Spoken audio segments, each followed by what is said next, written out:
Governor, you've been in office now 9 months. Your assessment on the state of the Indiana economy? So the state of our Indiana economy was always good relative to our peer group of Midwestern states. And that's because we're an enterprising state. We got an excellent business climate. And then you're always dealing with issues that come that impact you maybe from afar. Let's just go back to, say, COVID. It was the government shutting down business that impacted every state differently for a short period of time until they had their hands around what it really was.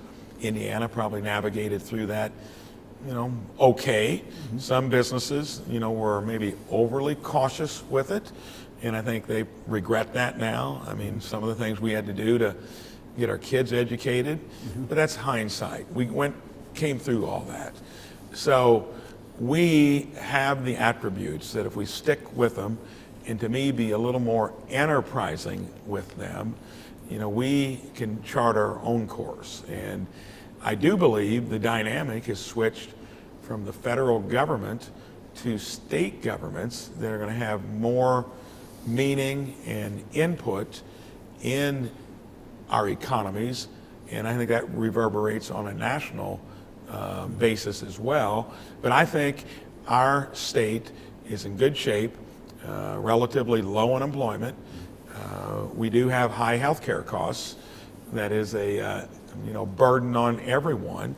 We went through the property tax discussion last year, but I'm looking for, just like I did in my own business, what are our attributes, build upon them, differentiate Indiana from our other 49 competitors. In terms of big challenges, you mentioned the property tax discussion, and you hear a lot of hue and cry in communities around the state. How are we going to raise the money we need? Your reaction to it, where do you see that discussion going? So here's where, running a business for 37 years, and I always say it this simple, why it was harder running a business than being either in the Senate or governor.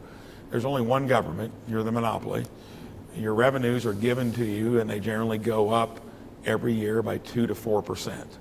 So you're left with how do you create value and how well you run your state through its own enterprise, which is a $23 billion a year enterprise.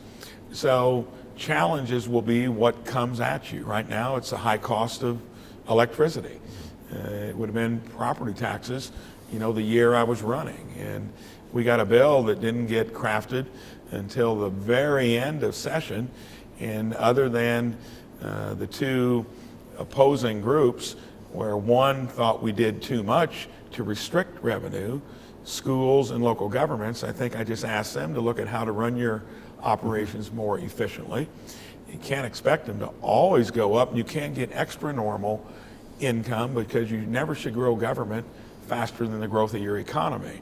And ironically, that's only 2 to 2.5% in most years. So we deal with the challenges, we'll get through them, but then how do you create things that are going to be different for your own citizens to build a business, raise a family?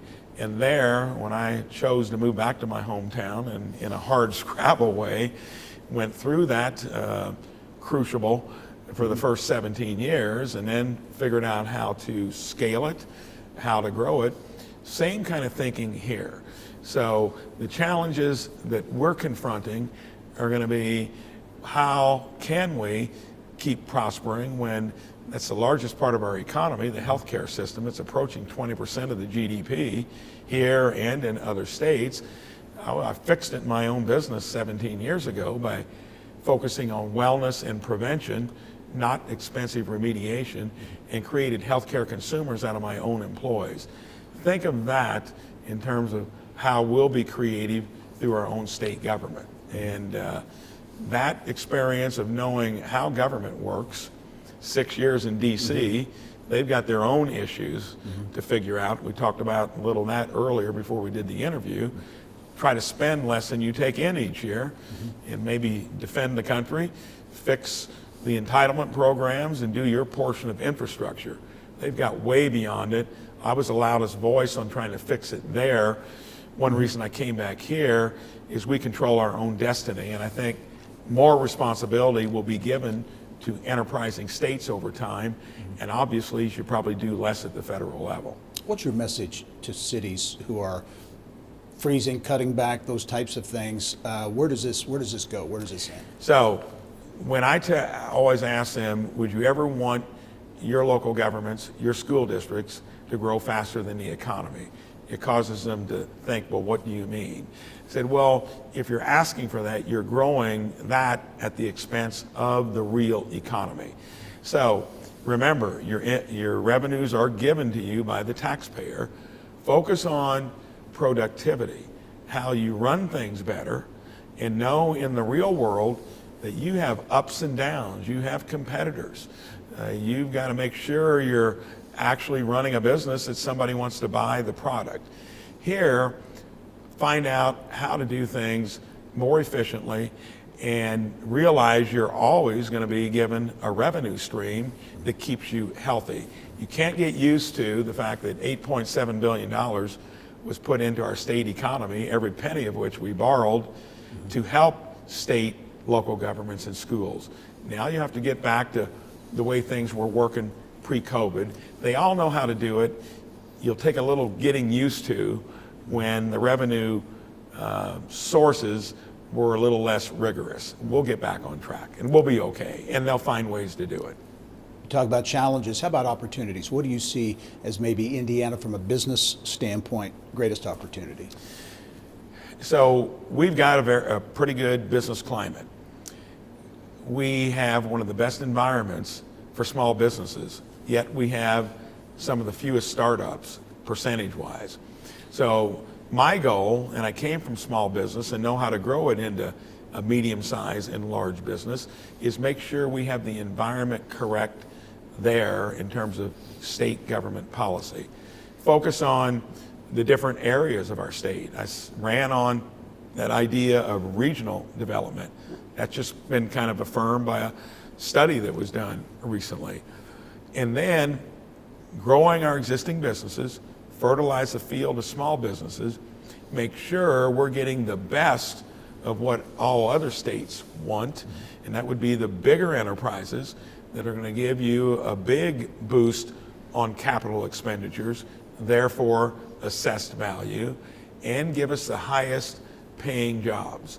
And then make sure that we're not overlooking, by getting education wrong, on keeping kids from maybe taking a pathway that pays them more over a lifetime without the college degree. And that's called workforce, and you're seeing a lot of kids looking at that. My brother Steve ran the Department of Workforce Development for a few years during the Pence administration. High demand, high wage jobs.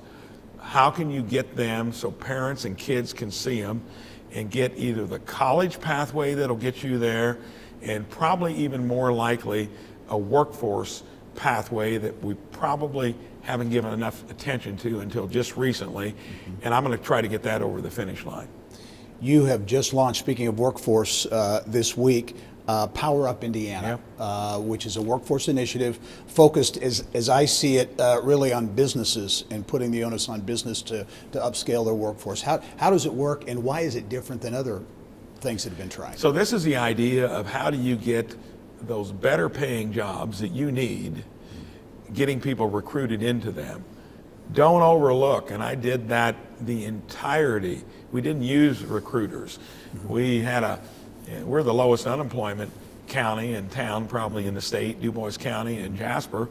So we always had to grapple with that issue. If you pay an excellent wage and you've got upward mobility, in other words, your company is on the move, you've got good benefits, and we fixed the healthcare component, people will come to you. And don't overlook the resource. If you're needing something that's a little above that notch, is upskill them to do it and then replenish into the job that your own employee might have given up to take on this new opportunity. When you're in a low unemployment state like we are, upskilling just means don't overlook your own resource. I can guarantee you, most of us companies, if you've got the get up and go, you show you got the aptitude, we'd probably pay for your college degree if you needed it for a certain job, or either we do the training to upskill you so you can move within your own company. Don't overlook the resource right in front of us. And then if we do things well, generally, we're already getting a lot of Illinoisans to move into our state, and we were the only state in the top 10 in the north part of the country that had net migration into it, mostly because of Illinois. And we're going to get people moving into our state if we can get this stuff right. And my goal is, how do we keep kids from moving out of the state? So this is all clear with the policies we put in place to stay here, to raise your family, find a career, start a business. As you look at the Indiana Economic Development Corporation, which has driven economic development for a number of years, you ordered a forensic audit of the agency. Yep. Where does that stand? How do you view IEDC now? I think it's a necessity, but I think it has to be cloaked in daylight, not in to where you can't see what's going on. That was something that we had to do because it was brought up from the prior administration. These are things they may not have thought was going to be important, but there were some things that needed more daylight, more transparency. I think the audit's going to show that we need to do things a little differently, and I think we're going to find some things that were done well. So we'll make sure going forward it's transparent, so you're not getting the benefit of the doubt, and look for what was working well and then weave in some new stuff to do. And again, keep in mind small business, regional development, and our existing businesses, as opposed to just trying to lure new businesses into the state. We're going to try to do all three well. How do you balance transparency with that need to do business kind of at the speed of business, if you will? Is that a balancing act? I think when it comes to that, I feel confident that we'll be able to have our cake and eat it too. Sometimes if you make it too rigorous, you gotta be, this is just on the basics, like open up your books, your ledgers, not so much on the process. We want to see that too. And that'd be one of the challenges, to where I think the public now is interested in seeing it, and you'll have to craft a way that doesn't have that hamstring your ability to move when 3 or 4 other states might be interested in that entity. Hedge your bets, fertilizing the field of small business. You're not having to recruit businesses that are here already, and we got one of the best ones in Eli Lilly, would be one of the top 10 in the country, and they're interested in doing as much here, and they've already proven that here recently. So new paradigm, I think they all three blend together, and I'm always going to be transparent in the process. You mentioned Main Street businesses and a focus on Main Street business. How do you define a Main Street business? So I think one of the issues why we're not recording more new businesses is mine would have never been recorded. There was no private equity. There was sweat equity.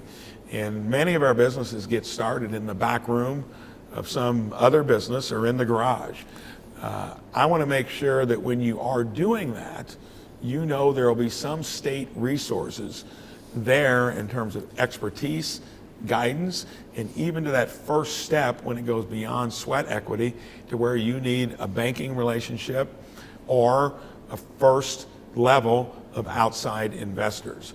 So I think getting that there for small business, Main Street, is something many feel they're out there on their own. And again, maybe that's because we focus too much on the other side of the ledger. Here, I think I'll be able to strike that right balance, because I really lived all three of those. It was 17 years with 20 employees. And then from 98 to 08, we grew from 20 to 300 with about 10 locations. And then from 08 to the present, I had to give up the job of running it. When I was sworn in as senator, we became a national company with locations across the country. There's a different, probably, formula for all three, but you can do all three because we've got every level of that kind of business. I want to make sure all get attention. You mentioned with respect to IEDC, ultimately doing things maybe a little differently. Any thoughts on what that might entail? I think that's going to mostly focus around the fact that it won't be just looking at luring in large businesses, but we are open for business. And I'm going to have an eye, I think, better than most governors have had, because how many governors have run a business or signed the front side of a paycheck? I mean, you might have to go back to Bob Orr from Evansville, as his primary occupation. It'll be easier to see what we need because we come from the arena, and I'm going to have great individuals around me reorganizing state government, put us in a much better shape to attend to all of our needs around those 8 policy silos. I've got individuals leading them with great private sector experience and government experience. So I think we're going to get to do a lot more things in terms of how we reorganize state government to be agile, attentive, and keeping an eye out on what Hoosiers need. As you look at investment in data centers all over the country, Indiana, one of those states viewed as kind of a hub for those data centers, big dollar investment, but increasingly you're seeing communities maybe push back a little. What's your view on data centers, the future of data centers in Indiana? They're going to be essential if we want to be a player in AI, and we developed AI. I've never seen anything where the creators of it said be careful with it, and have invited regulation. I can tell you our big geopolitical competitors are going to try to get there before we do. And in case of China, they're building all kinds of electric generating capacity and not worrying about how they're doing it for that one reason. So data centers use a lot of juice, electricity, and a lot of water. And most people would be surprised that before they came along, we were only producing 20 gigawatts of electricity for all households and businesses. I couldn't believe it when I heard a data center can use up to a gigawatt. That's a lot for one enterprise. No one has it available, no state does. I'm going to try to be the leading state on getting small modular reactors because they seem to be the best source of base load that is going to be 8 to 10 years away. In the meantime, it's going to be getting more life out of your coal units, expediting natural gas, and doing wind and solar where you can, but 70 of our counties have moratoria on them. And that's where they're analogous to the data centers because we only have water in basically the northern third of the state to spare or along the Ohio River. I told you how difficult it is to get electric generation online, and we got to make sure that our current businesses, our households, our neighborhoods aren't having to pay more as we do it. That's why I've asked for, earlier we talked about, I think, utility rates. If not, that's a big issue. We need to make sure that those don't go up when there's such a voracious appetite for it by data centers. Yeah. As you look at, so you see Indiana as continuing to be a hub for data centers. You think it's, as long as they are going to be willing to pay for most of the electricity, if not all of it, and maybe even a little additional to put back on the grid. Otherwise, it will exacerbate what's now been a course of complaints that our utility rates are too high. And on utility rates, I'm just going to make sure there's a fair balance between the generators and the ratepayers. As you look at opportunities, we touched on data centers, but advanced manufacturing, all the different sectors, a newer economy, kinds of things. Where do you see opportunity for Indiana? Biosciences, chip factories, obviously, they use a lot of electricity and water too, probably second only to data centers. I see this whole idea of a quantum corridor that would stretch from just inside the Indiana border, taking advantage of the third largest market in the country.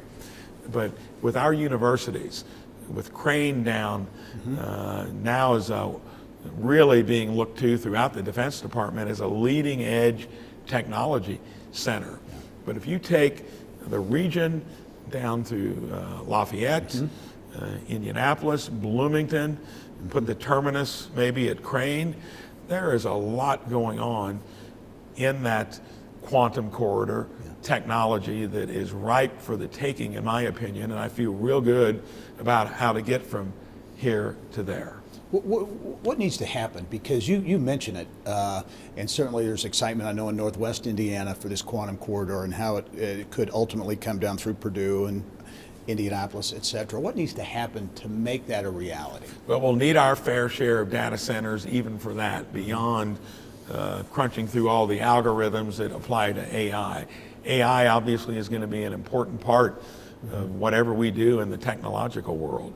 So it is going to be a unique job for me to be able to coordinate all those diverse interests into that idea.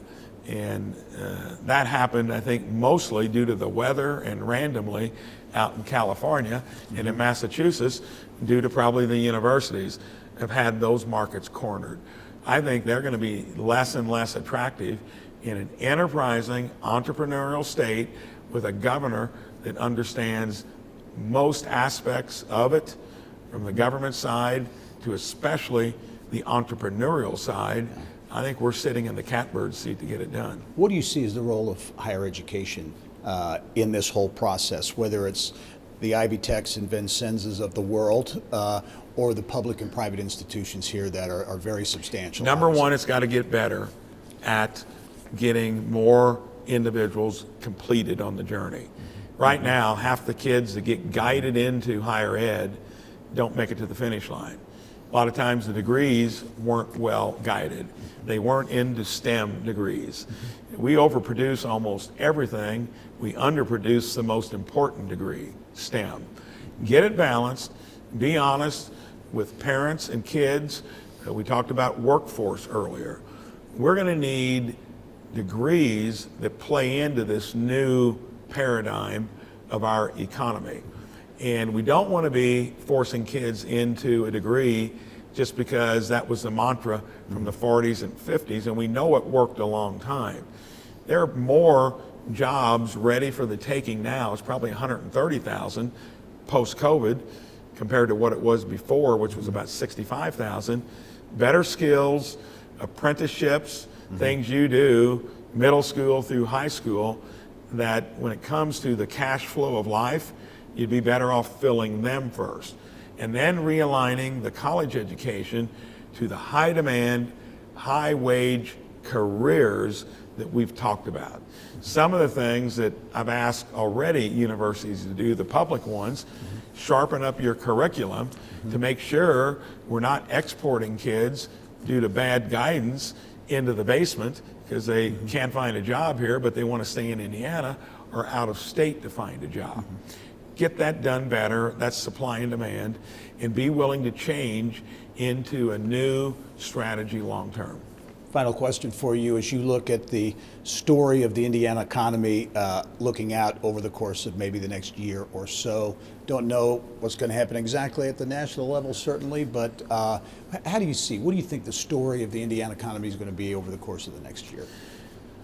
Over the next year, and let's just say 3.5 years, and then maybe beyond that, it's going to be based upon a three-legged stool of fertilizing the field of small businesses, further enabling the ones that are already planted here, and then getting the best of the businesses to build out that quantum corridor and pay those highest salaried and wage jobs. And we're set to do that. The budget was an aberration based upon tariffs, which that's working through the system. We'll get through that. Indiana's the biggest manufacturing state per capita. We wrestle with Wisconsin on that honor, and we want to make sure that economy gets revitalized. We got great partners across the world that come here to actually bring their factories here. We'll do more of that, and it'll be the total mix of all that that nudges us from a 2% economy up to maybe a 3 to 3.5. And like I told you earlier, whenever you're getting close to 3, you're knocking it out of the park. And then my fear is that we don't have to deal with the drag from that place I worked for 6 years prior to becoming governor. And I think most of this, if we do it well, we can chart our own independence despite what happens there, because it'll have to fix itself, because we've all got that opportunity distinguish ourselves among the other 49, and I feel good about that.